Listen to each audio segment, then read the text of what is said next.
Samsung washer dryer. We have a Samsung dryer making a noise. As you can see, take all part. So if making noise, always check few things. I explained a couple times. Other pulley, ruler, and blower fan. So then so make sure around that drum is not cracked most of the time inside, which is goes back those two. If those two are worn out and this is come off, then the drum goes on top of that middle. During the time it will crack. So that's gonna be the issue.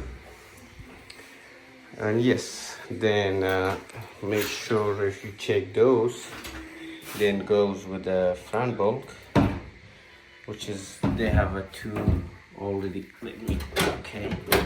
This one. So in this case, so we good with those two.